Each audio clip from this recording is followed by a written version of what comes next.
Ya pemirsa, itu yang kemudian saat ini baru saja dilontarkan oleh otoritas Israel mengatakan bahwa seakan-akan tiga negara yakni Indonesia, Malaysia dan juga Brunei mengabaikan fakta-fakta yang terjadi dari serangan yang dilontarkan Israel ke wilayah Gaza Palestina. Dia menegaskan atau Israel menegaskan bahwa serangan tersebut bukan untuk warga Israel, warga Palestina, tapi hanya untuk kelompok Hamas di sana. Tapi apakah kemudian pernyataan ini seakan-akan sebagai cara Israel agar negara-negara di tiga negara tersebut menjalin hubungan dengan Israel, ataukah mungkin juga tidak? Itu akan saya bahas di malam hari ini. Sudah hadir di studio TV One di sini Mas Faisal Assegaf. Selamat malam. Malam, Mbak. Selain itu juga pemirsa, pihak dari Kementerian Luar Negeri hingga malam hari ini berusaha saya hubungin. Tapi memang belum bisa saya berkesempatan untuk berbincang dengan perwakilan dari Kementerian Luar Negeri. Tapi mungkin sebelumnya saya ke Mas Faisal dulu. Mas Faisal, sebenarnya apakah ini taktik strategi saja Israel agar kita menjalin kerjasama dengan Israel? Ataukah memang ada benarnya bahwa ada hal lain di balik konflik yang terjadi antara Israel dan Palestina, seperti apa? Ya, kalau kita lihat pernyataan Duta Besar Israel untuk Singapura Sagi Karni, ini untuk pertama kalinya perwakilan dari pemerintah Israel mengeluarkan pernyataan yang agresif, menyerang. Biasanya mereka memakai pendekatan yang lunak lewat second track diplomasi, jadi berusaha mengenalkan negaranya, berusaha merangkul dengan mengundang wartawan, tokoh agama atau cendekiawan. Nah, kalau dilihat dia bilang pemimpin dari Indonesia, Malaysia, dan Brunei ingin mengaburkan fakta bahwa Israel selama ini berperang melawan Hamas. Harus diingat karena Hamas itu adalah kelompok pejuang di Palestina, otomatis dia merepresentasikan Palestina. Nah, dalam perang yang kemarin 10-20 Mei kemarin, sebenarnya tidak hanya Hamas dan Jihad Islam yang berperang. Itu totalnya itu yang saya peroleh informasi ada sekitar 17 milisi. Ada brigade Mujahidin, bahkan ada 2 kelompok Salafi. Jadi kalau dikatakan hanya berperang dengan Hamas, ya itu tidak benar. Dan memang Hamas itu atau Jihad Islam atau kelompok pejuang lainnya itu adalah merepresentasikan rakyat Palestina.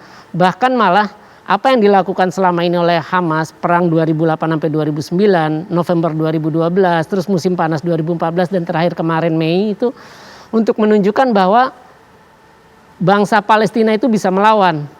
Jadi kalau misalkan tidak ada Hamas yang bisa melawan, mungkin Israel bakal makin semena-mena. Terbukti dengan setelah perang ini popularitas Hamas itu naik, termasuk di tepi barat. Oke, selain Mas Faisal di sini, saya juga akan berbincang dengan relawan Indonesia di Gaza, yakni Mas Hussein. Selamat malam waktu Indonesia, Mas Hussein. Selamat siang waktu Gaza, Mbak Anissa. Selamat siang waktu Gaza juga untuk Mas Faisal Assegaf. Ya, selamat. Oke, mungkin saya juga akan menyapa, sudah tersambung di sini Mas Hasibullah Satrawi. Selamat malam, Mas. Assalamualaikum. Selamat malam, Mbak Aca dan teman-teman para pembicara. Ya, sebelum saya ke Mas Hasibullah Satrawi, mungkin saya ke Mas Hussein dulu. Mas Hussein, ini pernyataan yang sudah dilontarkan oleh Duta Besar Israel untuk Singapura. Sebenarnya dari pemerintah Palestina sendiri, adakah tanggapan atau mungkin pihak Hamas sendiri bahwa ketiga negara mayoritas Muslim ini kemudian dituduh mengabaikan fakta yang terjadi atas konflik yang ada di Gaza? Seperti apa? Ya, sebelumnya saya ingin menanggapi dulu terkait statement tersebut yang saya anggap sebagai sebuah statement yang depresif dan frustratif. Jadi memang terlihat sekali mereka sudah depresi, ingin memberikan kesan baik di mata Indonesia sebagai sebuah negara berdaulat dan mulai melempar kambing hitam, menjadikan Hamas sebagai kambing hitam bahwa ini adalah gerakan terorisme. Dan ini jelas menunjukkan bahwa mereka sudah sangat lelah mungkin karena mereka gagal meyakinkan Indonesia untuk menjadi negara yang berpartner dengan mereka. Karena memang bukan rahasia lagi bahwa sejak beberapa bulan terakhir ini sudah digemboskan berita-berita di pihak Gaza sendiri oleh pihak intelijen penjajah ini bahwa akan ada sebuah negara Muslim besar di dunia yang akan ikut dalam kesepakatan normalisasi. Jadi berusaha diarahkan ke Indonesia maksudnya berita ini. Namun alhamdulillah sampai saat ini Indonesia masih terus komitmen dan konsisten dalam mendukung Palestina.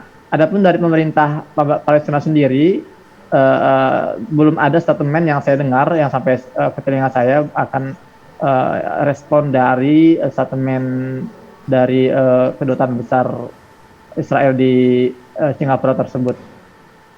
Baik, mungkin saya ke Mas Hasibullah Satrawi. Mas, sebenarnya adakah yang terasa berlebihan dalam penyampaian dilakukan oleh pemerintah setempat berbeda? Seperti mungkin contohnya seperti ini, simpelnya. Ketika pemerintah Indonesia mengabarkan apa yang terjadi di Palestina, ini berbeda sekali dengan negara-negara lainnya ketika mengabarkan hal yang serupa. Apakah seperti itu? Ya, yang pertama saya ingin sampaikan seperti disampaikan oleh Bung Faisal Asgab tadi, memang secara politik yang disampaikan oleh Duta Besar Israel untuk Singapura ini menandakan sesuatu, Mbak Aca. Nah, sesuatu itu saya memaknainya dua dari pernyataan seperti itu. Yang pertama bahwa memang Israel sendiri sebagai sebuah negara di dunia sekarang itu terdampak dengan yang kita sebut sebagai perkembangan sosial media, termasuk gerakan-gerakan populisme segala macam yang itu juga berdampak kepada situasi politik internal. Nah, kita lihat misalkan dalam pemilu terakhir, dalam proses politik terakhir itu luar biasa Israel itu. Jadi memang ada hal yang tidak terlalu baik di internal Israel sendiri, yang itu sangat jauh berbeda bila dibandingkan dengan tahun-tahun sebelumnya. Dan sekali lagi ini bukan hanya Israel ya, Amerika sendiri juga mengalami itu. Katakan di zaman Trump yang kemudian Biden sekarang dengan keras mencoba untuk memperbaikinya. Ini fenomena global yang menurut saya di Indonesia juga terkena dampak daripada sosial media yang kemudian luar biasa menimbulkan banyak PR di kancah perpolitikan. Nah, yang kedua, kalau kemudian spesifik kita kaji dari pernyataan Dubes Israel tadi, maka sebenarnya secara diplomasi tidak ada sesuatu yang dikatakan oleh diplomat itu kecuali untuk kepentingan nasionalnya. Jadi kalau kita menggunakan bahasa diplomasi, para diplomat itu seluruh tindak lanjutnya pasti dalam rangka memancing, mengambil keuntungan untuk negaranya. Saya melihat Dubes ini juga menyatakan statement itu dalam konteks bagaimana bisa mendapatkan keuntungan bagi Israel. Cuman ini kritik saya melihat dengan pernyataan seperti itu, maka Dubes Israel ini terlihat tidak menjiwai atau tidak menguasai politik kawasan khususnya 3 negara yang dia sebut. Kenapa saya sebut tidak menguasai ke nilai-nilai yang ada di situ? Karena kalau kita lihat statementnya, dia kritik dulu. Wah, ini Indonesia nggak paham, ini nggak fair. Kemudian Brunei juga nggak paham, ini nggak fair. Tapi di ujung dia bilang, Israel siap untuk bisa bekerja sama. Dan nah ini kan artinya kalau dalam bahasa Melayu, bahasa Indonesia, menyalahkan dulu baru kemudian kita bisa kerjasama. Jadi ini pola-pola saya melihat sebagai diplomasi sangat tidak sesuai dengan politik kawasan. Ini kalau dalam konteks diplomasi. Okay. Karena itu menurut saya ini menarik kalau kita nanti kita kaji lebih lanjut. Saya untuk sementara beri catatan 2 untuk sementara, Mbak Caca. Baik, kalau Mas Faisal sendiri sebenarnya Indonesia sudah mengabarkan sejujur-jujurnya tidak sih dengan konflik yang terjadi di Palestina? Ya tentu saja kan, karena kan pertama yang terjadi antara Palestina Israel ini kan sudah jelas sesuai di amanat konstitusi kita kan bahwa penjajahan atas dunia harus dihapuskan. Terakhir kan Menteri Luar Negeri menyebutkan bahwa semua negara di dunia tidak boleh melupakan isu Palestina karena Palestina itu bukan konflik antara Palestina dengan Israel. Itu kan seolah-olah mengesankan hubungan yang simetris, konflik yang simetris. Tapi kenyataannya kan itu konflik yang asimetris. Jadi Israel yang sedang menjajah Palestina itu kemarin ditegaskan kembali bahwa faktanya memang Israel itu sedang menjajah Palestina. Jadi memang tidak ada yang dikaburkan. Kalau dibilang bahwa Israel berperang dengan Hamas, memang benar dengan Hamas. Karena Hamas adalah faksi terbesar di Gaza. Milisi yang paling kuat. Tapi bukan berarti Hamas itu terpisah dari Palestina. Karena Hamas adalah isinya orang-orang Palestina. Bukan seperti ISIS yang warga asing yang bergabung dengan Hamas. Itu bedanya. Oke, nah ini yang memang juga saya ingin luruskan dari rekan kita atau mungkin relawan Indonesia yang ada di Gaza. Bahwa klaim dari pemerintah Israel di sini Mas Hussein bahwa serangan ini hanya untuk kelompok Hamas ini sendiri yang dianggap anti-Yahudi dan lain-lain. Tapi kemudian yang kita tangkap adalah ya serangan ini kemudian masif selain memang menyerang ke Hamas bahwa mereka juga bagian dari warga Palestina ini sendiri. Bagaimana Mas Hussein?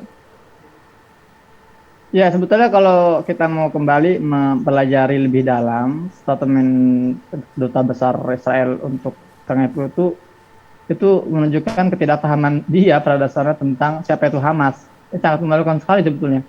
Jadi gini, kita lihat deh, Indonesia bukan satu-satunya negara yang bersolidaritas dengan Palestina. Bahkan sampai hari ini di Amerika itu masih terjadi itu aksi-aksi solidaritas, demo-demo menentang agresi Israel ke jalur Gaza. Dan kalau kita bicara tentang Hamas, Hamas ini apa sih? Hamas ini partai politik. Partai politik seperti halnya partai politik di berbagai belahan dunia. Dan Hamas ini menang ketika ikut pemilu tahun 2006. Dipilih dengan suara mayoritas yang sangat telak dibandingkan lawan-lawannya. Namun karena memang Hamas ini memiliki ideologi yang tidak mau mengakui keberadaan Israel, nah ini dijadikan semacam ancaman. Akhirnya kemenangan telak Hamas dalam pemilu 2006 ini tidak direstui oleh Amerika dan sekutunya dan teman-temannya. Maka dari itu mulailah mereka mengecap Hamas sebagai gerakan teroris. Dan kalaupun mereka masih berkilah bahwa mereka berperang melawan Hamas di Gaza, karena di Gaza ini ada sebuah gerakan namanya itu Ghurfa Mushtarakah atau ruang koordinasi gabungan. Ada 12 faksi perlawanan di Gaza yang berada di bawah payung tersebut. Bukan cuma Hamas, ada juga sayap militer gerakan Fatah, sayap militer gerakan Jihad Islami, gerakan Demokrat Palestina. Semuanya, jadi bukan hanya Hamas, meskipun memang Hamas yang terbesar. Dan juga jangan juga kita mau dikaburkan fakta bahwa ketika kericuhan ini terjadi bukan hanya di Gaza, tapi juga di berbagai kota di Palestina yang terjajah, di Ramlah, kemudian di Ramallah, di Al-Quds dan di berbagai kota lain. Artinya apa? Artinya di sini jelas konflik ini adalah terjadi antara pihak penjajah dan pihak yang dijajah. Baik, ditahan dulu Mas Hussein dan juga Mas Faisal, juga Pak Hasibullah Satrawi. Dan pemirsa, selain itu juga saya akan menginformasikan untuk Anda bahwa informasi yang sudah kami dapatkan bahwa buronan atau DPO kasus pembalakan hutan yakni Adeline Lis dalam kepulangan ke Indonesia dari Singapura. Seperti yang diketahui bahwa Adeline Lis merupakan buronan kasus pembalakan hutan yang divonis 10 tahun penjara oleh Mahkamah Agung 2008. Atau artinya ia telah menjadi buron lebih dari 12 tahun atau hampir 13 tahun. Sesaat lagi saya akan hadirkan informasi untuk Anda pemirsa mengenai kepulangan Adeline Lis ke Indonesia dari Singapura. Sesaat lagi.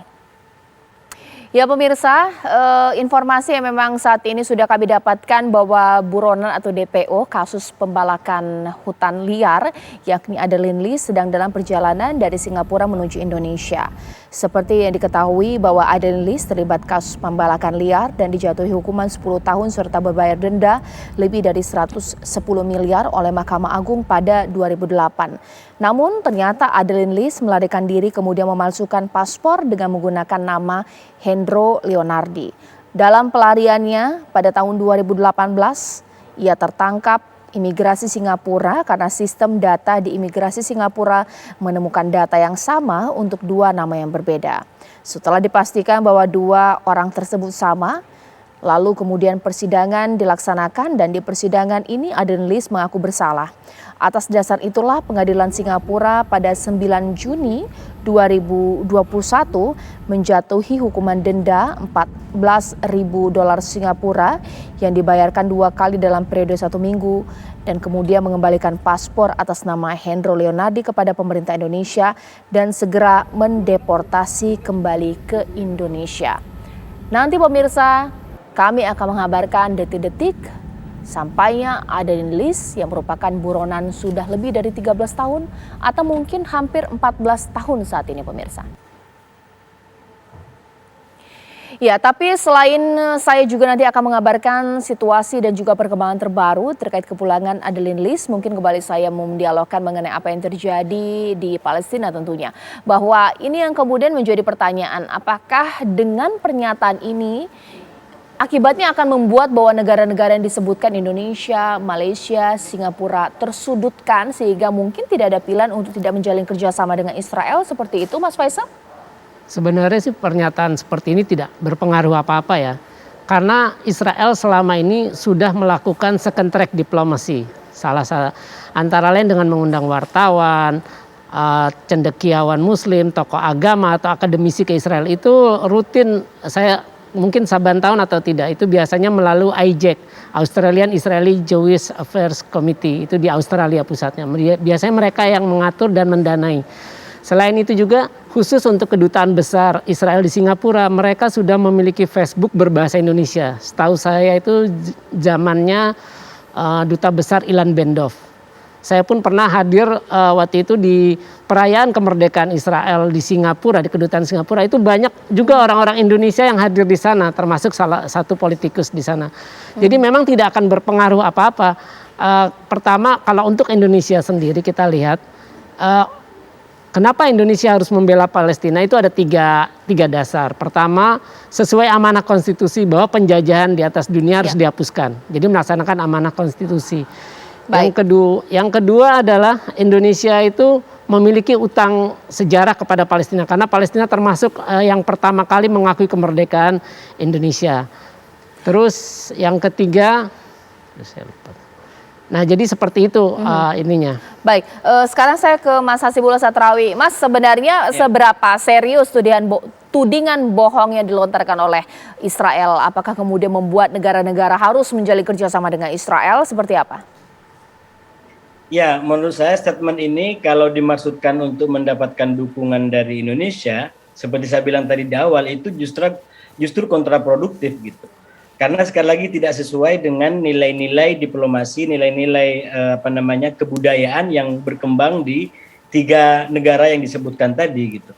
Kalau memang dimaksudkan adalah agar bekerja sama dengan Israel, mestinya menurut saya memang menggunakan cara-cara yang lebih pas daripada langsung menembak, menyalahkan ini dan itu. Nah, mungkin salah satu yang disampaikan tadi oleh Bung Faisal itu salah satu yang dilakukan, mengundang pihak-pihak yang tidak terkait dengan pemerintah, misalkan untuk datang ke Israel. Itu menurut saya salah satu yang jauh lebih bagus gitu.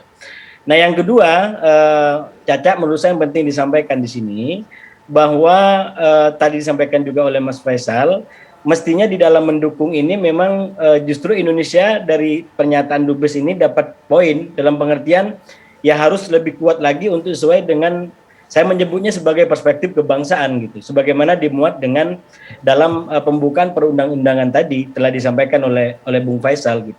Jadi ketika Indonesia mendukung kemerdekaan Palestina bukan semata-mata Palestinanya semata-mata, tapi karena nilai penjajahan di situ gitu.